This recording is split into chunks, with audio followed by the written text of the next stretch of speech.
දැන් අර පෙළපොතක වැරදිලා දාපු ලින්ක් එක ගැන අහනවා.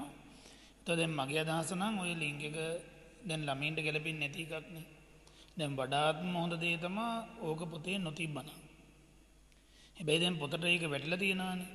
එතකොට කරන්න පුළුවන් දේ තමයි එක්ක පොත ළමයින්ට නොදී ඉන්න එක. නැත්නම් ඒකේ දැන් ඔය කරන්න යන විදිහට කොලේ කඩලා අහක් කරලා පොත දෙන එක. හැබැයි දැන් ඕක ඊට වඩා දැන් වැඩි හිටිය විදිහට හරි හොඳට ඕක බේරගන්න තිබ්බා මට තේරෙන දේ. දැන් ඕක කවුරු හරි කෙනෙක් දැක්ක කෙනෙක් ඉන්නවානේ. ඒතර ඒ දැක්ක කෙනා කරන්න ඕන වෙන්න මෙහෙම එකක් මේ පොතේ තියනවා කියලා ඒතර මාධ්‍ය ආයතන ගෙනල්ලා සාකච්ඡාවක් කරන එක නෙමෙයි. මොකද එතකොට ඒක ප්‍රවෘත්ති වලටයි හැම එකටම යන්න පටන් ගන්නවානේ. එතකොට දැන් මේක දැන් ළමයට යන එක නවත්තන්න ඕනේ. එතකොට ඒක ළමයාට යනවා ඔය වැඩිම උනේ හරි. ඒතර ඊළඟට දැන් මේක ගැන අපි සාකච්ඡා කරනවා කියනකො පාර්ලිමේන්තුව ඇතුලේ. ඒතර පාර්ලිමේන්තුව ඇතුලේ මේක සාකච්ඡා කරනකොට මාධ්‍යයට ආවරණය නොකරවක සාකච්ඡා කරා නම් ඔය කියන ලින්ක් එක කවුරුවත් දන්නේ නැහැ. ඔක කවුරුවත් දන්නේ නැති වෙන්න වැඩේ කරන්න තිබ්බා. හරි.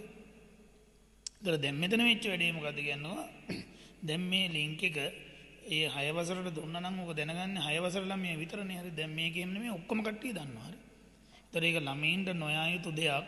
ඒක කතා කරන්න ඕන. ඔය වගේ වැඩක් වුණාම ඒක වැඩි හිටිය එකතු වෙලා කතා කරලා ඒක බේර ගන්න ඕන ළමයි අතරට යන්නේ නැතුව. හරි.